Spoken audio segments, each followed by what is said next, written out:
नमस्कार प्रिय बीएलओ साथियों, इस वीडियो में हम प्रोसेस बताने वाले हैं किस प्रकार हमारे बीएलओ साथी बीएलओ ऐप के माध्यम से डीएससी का निष्पादन कर सकते हैं, यानी डीएससी का प्रोसेस कर सकते हैं। सबसे पहले आपको बता दें कि डीएससी की फुल फॉर्म क्या है। तो डीएससी की फुल फॉर्म है डेमोग्राफिक सिमिलर एंट्री। यहाँ पर दो एंट्री आपको दिखाई देगी जो कि डाटा के हिसाब से आपके पास भेजी गई है, यानी उनका डाटा किसी न किसी तरह से मैच कर रहा है। जिस प्रकार पीएससी में फ़ोटो के हिसाब से जो डाटा मैच कर रहा था, तो यहाँ पर नाम, रिलेशन नाम या जो एड्रेस है, डेट ऑफ बर्थ है, उसके हिसाब से जो डाटा मैच किया गया है, यानी दो इलेक्टर का डाटा यहाँ पर मैच किया गया है। इस प्रकार से जो डीएससी है वो आपके पास बीएलओ ऐप के माध्यम से भेजी गई है। तो उसका प्रोसेस जानने के लिए आप वीडियो को लास्ट तक जरूर देखें। चलिए शुरू कर। तो इस प्रकार सबसे पहले आपको आपका बीएलओ ऐप लॉगिन करना है। उसके बाद आप जैसे ही नीचे की तरफ आएंगे तो आपको डीएससी का ऑप्शन दिखाई देगा, तो यहाँ आप क्लिक कर दें। यहाँ क्लिक करने के बाद आपको इस प्रकार से इंटरफेस होगा। दो ऑप्शन आपको यहाँ पर दिखाई देंगे, पहला है डीएससी आइडेंटिफाइड, दूसरा ऑप्शन है रिक्वेस्ट फॉर्मेट ए कलेक्शन।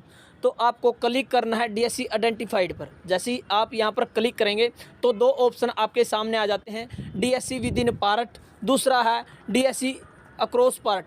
यानी पीएससी की तरह यहाँ पर भी दो प्रकार से आपको डीएससी दिखाई देगी। एक डीएससी ऐसी होगी जो आपके बूथ से ही संबंधित है, यानी जो दो डाटे दिए गए हैं वो एक ही बूथ से, आपके बूथ से ही संबंध रखते हैं। जो दूसरी डीएससी है वो डीएससी अक्रॉस पार्ट, यानी यहाँ पर एक डाटा आपके बूथ से संबंध रखेगा, वह जो दूसरा डाटा है वो किसी अन्य बूथ से संबंध यहाँ पर दिखाया जाएगा।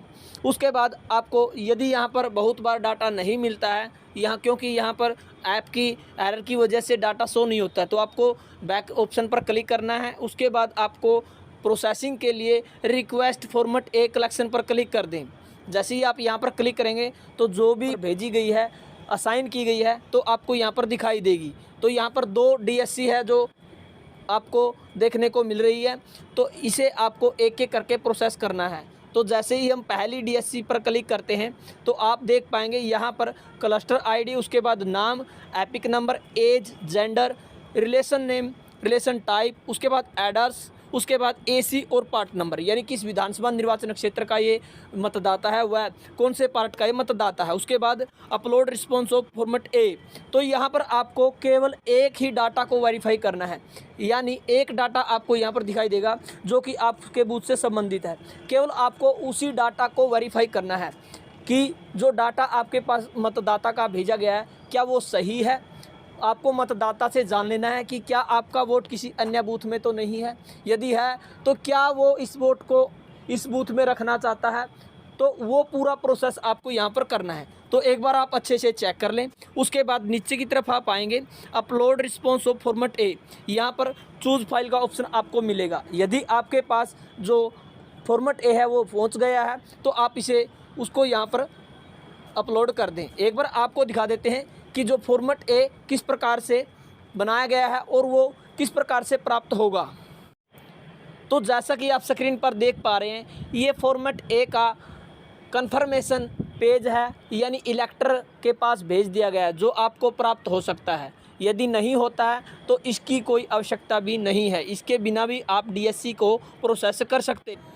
तो इस प्रकार से यदि आपके पास कन्फर्मेशन लेटर पहुंच गया है तो आपको चूज़ फाइल के ऑप्शन पर क्लिक करके इन सभी ऑप्शन के माध्यम से आप उसे अटैच कर सकते हैं। यानी टेक फ़ोटो, डायरेक्ट आप फ़ोटो लेकर अटैच कर सकते हैं, या जो गैलरी में जो फ़ोटो सेव है उसके माध्यम से, या पीडीएफ है आपके पास गैलरी में तो उसके माध्यम से आप यहाँ पर उसे अटैच कर सकते हैं। नहीं है तो आपको कोई आवश्यकता नहीं है। उसके बाद आपको रिमार्क्स में टाइप करना है इस इलेक्टर के बारे में, आपकी जो फील्ड वेरिफिकेशन रिपोर्ट है वो आपको यहाँ पर टाइप करनी है।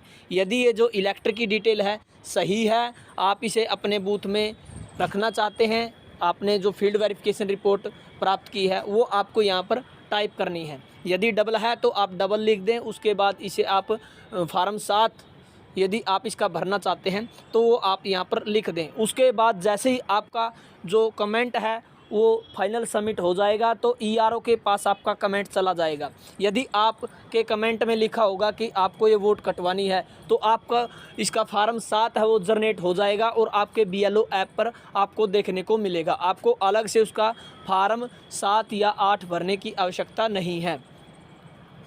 तो यहाँ पर आप अपनी टिप्पणी लिख दें, यदि सही है तो ओके पर क्लिक कर दें। यदि कोई डाटा में गलती है और सुधार करना चाहते हैं तो वो भी आप यहाँ पर लिख सकते हैं। उसके बाद हमने चेक किया कि जो डाटा वो बिल्कुल सही है, आपके बूथ में इसका वोट रखा जाना है। आपने फील्ड वेरिफिकेशन की रिपोर्ट में ये जो सूचना वो प्राप्त कर लिया है। उसके बाद आप नीचे की तरफ देख पा रहे हैं कोलेक्ट फॉर्मेट ए पर आप क्लिक कर दें।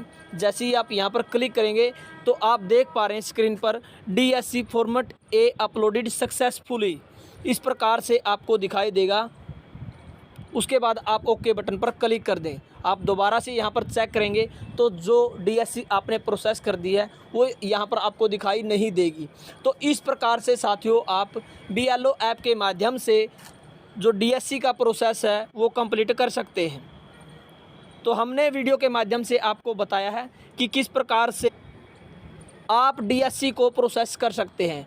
तो वीडियो कैसी लगी कमेंट में ज़रूर बताएं। यदि हमसे कोई पॉइंट छूट गया है तो आप कमेंट कर दें, नेक्स्ट वीडियो में आपको उसके बारे में बता दिया जाएगा। धन्यवाद वीडियो देखने के लिए, आपका दिन शुभ हो।